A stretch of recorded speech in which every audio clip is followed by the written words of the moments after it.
أعوذ بالله من الشيطان الرجيم بسم الله الرحمن الرحيم وهو العلي العظيم اللهم إنا نحن نصلي على سيدنا حبيبنا شفيعنا محمد وعلى آل محمد وبارك وسلم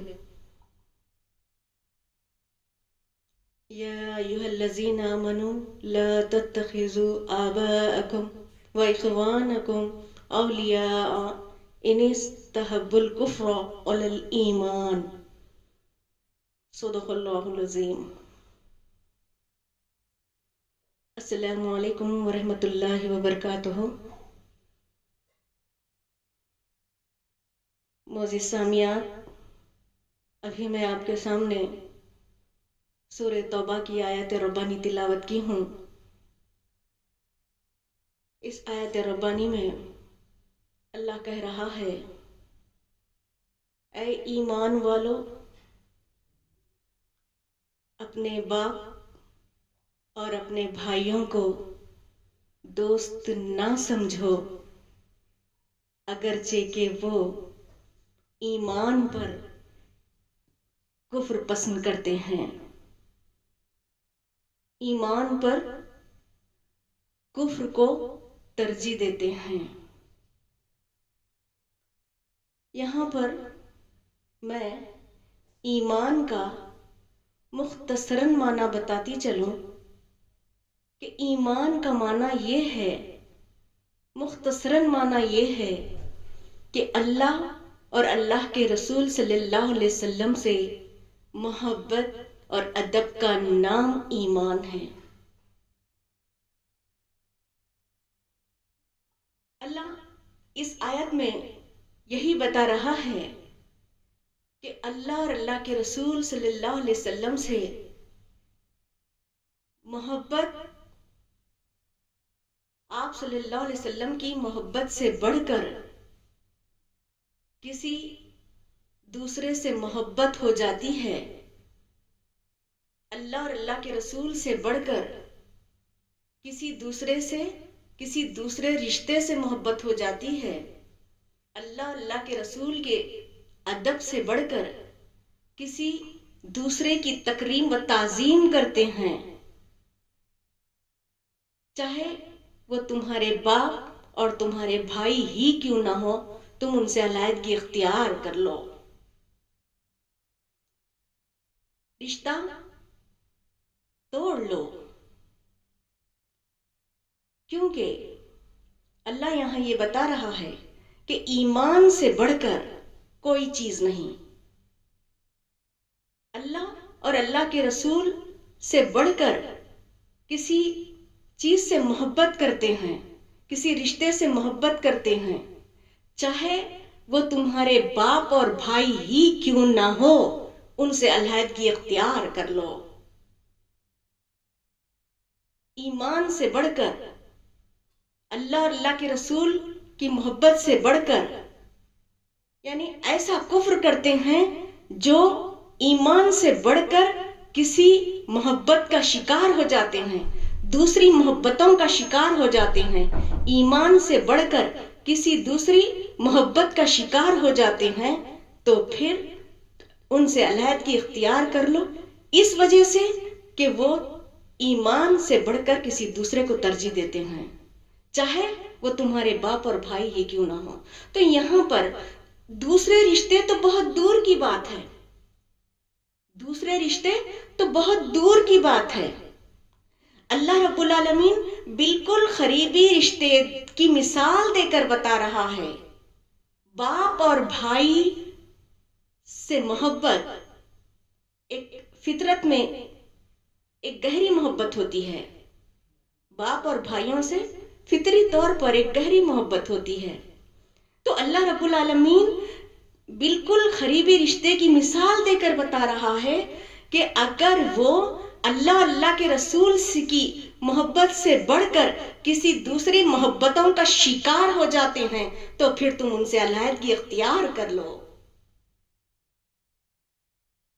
اگر نہیں کرتے ہیں، ان سے دوستی رکھتے ہیں، ان سے تعلق رکھتے ہیں، ان سے نسبت بنائے رکھتے ہیں، تو پھر آگے اللہ کہہ رہا ہے وَمَن يَتَوَلَّهُم مِنكُم فَأُولَئِكَ هُمُ الظَّالِمُونَ، اور تم میں جو کوئی ان کو دوست رکھے گا، یعنی ایسے باپ اور ایسے بھائیوں کو دوست رکھے گا تو پھر وہی ظالم ہے۔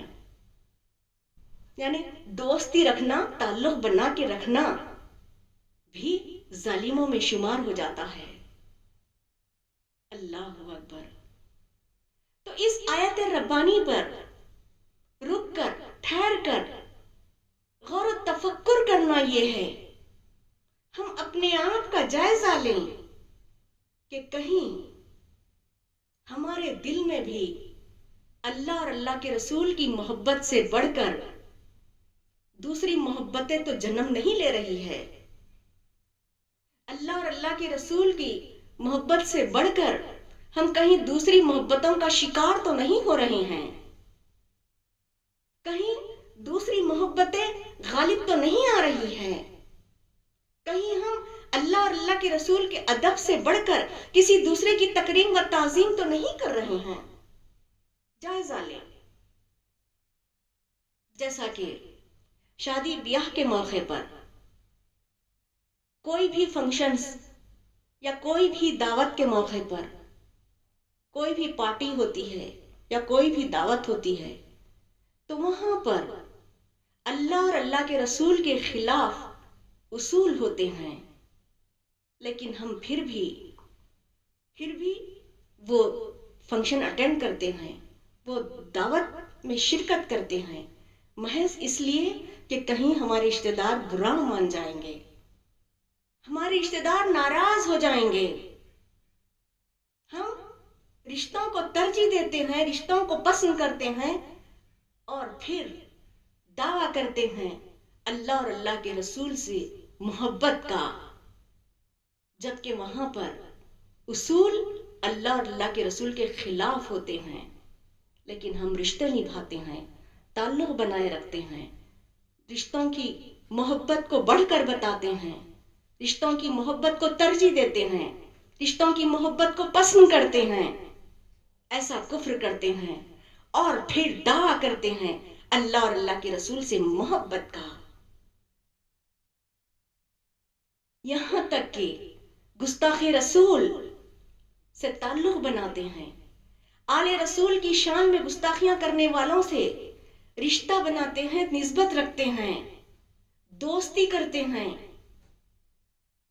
اور پھر ایک طرف دعویٰ ہے اللہ اور اللہ کے رسول سے محبت کرنے کا دعویٰ کرتے ہیں، ایمان کا دعویٰ کرتے ہیں، اور پھر دوسری طرف گستاخ رسول اور آل رسول کی شان میں گستاخیاں کرنے والوں سے رشتے اور ناطے دوستی نبھاتے ہیں۔ تو اس کا مطلب یہ ہے کہ اللہ اور اللہ کے رسول سے محبت اور ایمان کا دعویٰ جھوٹا ٹھہرا۔ آگے اللہ سورہ توبہ میں کہہ رہا ہے، قُلْ إِن كَانَ، اے میرے حبیب فرما دیجئے، اے میرے حبیب فرما دیجئے، اپنے ساتھیوں سے فرما دیجئے، اپنے صحابہ سے فرما دیجئے، ایمان کا دعویٰ کرنے والوں سے فرما دیجئے، اللہ اور اللہ کے رسول سے محبت کا دم بھرنے والوں سے فرما دیجئے، اگر تمہارے باپ، تمہارے بیٹے، تمہارے بھائی، تمہاری عورتیں، تمہاری کمائی، تمہارے مال، تمہاری تجارتیں، تمہاری خوبصورت مکان، تمہارے پسندیدہ مکان جو تم نے ایک سے ایک بنا رکھے ہیں، یہ سب محبتیں، یہ سب دنیاوی محبت اور یہ سب تمام رشتوں کی محبت اللہ اور اللہ کے رسول سے بڑھ جاتی ہے۔ یہ تمام دولت کی محبت، شہرت کی محبت، جائیداد کی محبت، تجارت کی محبت، پسندیدہ مکانوں کی محبت، یہ تمام چیزوں کی محبت، دنیاوی رشتوں کی محبت اللہ اور اللہ کے رسول سے بڑھ جاتی ہے۔ یہ تمام لوگوں کی محبت، دوست احباب کی محبت، پراپرٹی کی محبت، یہ تمام محبتیں اللہ اور اللہ کے رسول سے پیاری لگنے لگتی ہے۔ اللہ اور اللہ کے رسول سے بڑھ کر پیاری لگنے لگتی ہے تو پھر اللہ کہہ رہا ہے کہ انتظار کرو میرے عذاب کا.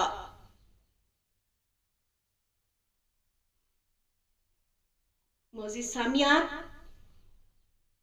اللہ اور رسول اللہ صلی اللہ علیہ وسلم سے دنیاوی محبتیں بڑھ جاتی ہے تو اللہ کے عذاب کا انتظار کرو. ساری محبتیں حد میں ہے تو جائز ہے. ساری محبتیں ایک حد میں ہو تو جائز ہے. اللہ کہہ رہا ہے محبتیں رکھو. ماں کی محبت ماں کے ساتھ، باپ کی محبت باپ کے ساتھ، شوہر کی محبت شوہر کے ساتھ، بیوی کی محبت بیوی کے ساتھ، اولاد کی محبت اولاد کے ساتھ. ساری محبتیں رکھو، لیکن اللہ کہہ رہا ہے میری اور میرے حبیب کی محبت سے بڑھ نہ جائے. ساری محبتیں میرے اور میرے حبیب کی محبت پر غالب نہ آنے پائے. ایمان کی جان کیا ہے؟ ایمان کی جان یہ ہے خود کی جان سے بڑھ کر اس کے حبیب سے محبت کرتا ہے تو وہ ایمان کی جان ہے. ایمان کی جان یہ ہے کہ خود کی جان سے بڑھ کر اس کے حبیب سے محبت کرتا ہے. اس کے حبیب سے محبت ہو جاتی ہے تو وہ ایمان کی جان ہے. سورہ احزاب میں اللہ کہہ رہا ہے النبی اولا بالمؤمنین من انفسہم، یعنی نبی صلی اللہ علیہ وسلم مومنین کو اپنی جانوں سے زیادہ عزیز ہوتے ہیں. یعنی تمام رشتوں سے بڑھ کر، خود کی جان سے بڑھ کر جب ہمارے نبی ہم کو عزیز ہوتے ہیں تو پھر وہ مومن ہیں، وہی مومن ہیں. معزز سامعین، حضرت انس بن مالک رضی اللہ عنہ سے روایت ہے رسول اللہ صلی اللہ علیہ وسلم ایک مرتبہ حضرت انس کا ہاتھ پکڑ کر احد پہاڑ کے سامنے تشریف لائے اور احد پہاڑ کو بتاتے ہوئے فرمایا اے انس، یہ جبل احد مجھ سے محبت کرتا ہے. یہ جبل احد مجھ سے محبت کرتا ہے. یعنی ہمارے نبی سے نباتات، جمادات، حیوانات سب محبت کرتے ہیں. اور آج کے انسانوں کو کیا ہو گیا ہے؟ ہمارے نبی سے محبت اور ادب کی بات آتی ہے تو سوالات گڑھ دیتے ہیں، کئی سوالات پیدا کر دیتے ہیں، دلائل مانگنے لگ جاتے ہیں، جبکہ محبت دلائل کی محتاج نہیں ہوتی. آج کا انسان پتھر، درختوں اور پہاڑ سے بھی گئے گزرے ہو گئے ہیں. آج کا انسان پتھر، پہاڑ، درختوں سے بھی گئے گزرے ہو گئے ہیں. جب ایسے حالات پیدا ہو جاتے ہیں تو پھر اللہ کہہ رہا ہے کہ اللہ کے عذاب کا انتظار کرو. وما کان اللہ، سورہ انفال میں اللہ کہہ رہا ہے وما کان اللہ لیعذبہم وانت فیہم، اور اللہ کا کام نہیں کہ انہیں عذاب کرے جب تک کہ اے محبوب تم ان میں تشریف فرما ہو صلی اللہ علیہ وسلم. جب تک اللہ کہہ رہا ہے اے حبیب، جب تک ان کی زبانوں پر، ان کے دلوں میں، ان کے اعمال میں، ان کے درمیان میں جب تک میرا حبیب موجود رہے گا، اے حبیب تم ان کے درمیان موجود رہو گے، میں ان پر عذاب ہرگز نازل نہیں کروں گا. اور جب ہماری زبانوں سے، ہمارے دلوں سے، ہمارے اعمال سے، ہمارے درمیان سے ہمارے نبی دور ہو جائیں گے تب اللہ کا عذاب نازل کر دیا جائے گا. یہ اللہ کا وعدہ ہے. معزز سامعین، اللہ صلی اللہ علیہ وسلم قیامت کی نشانیوں کا ذکر کرتے ہوئے فرمایا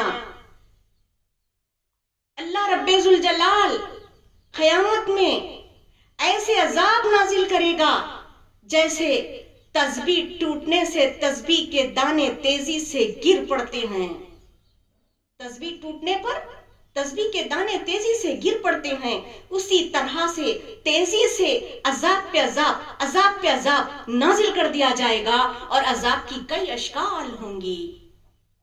ہم سوچ بھی نہ سکیں گے، ہم تصور بھی نہ کر پائیں گے، عذاب کی اتنی اشکال ہوگی. اور حضرت قبلہ عالم فرماتے ہیں کہ قیامت میں رہ کر لوگ پوچھیں گے قیامت کب آئے گی. قیامت میں رہ کر لوگ پوچھیں گے قیامت کب آئے گی.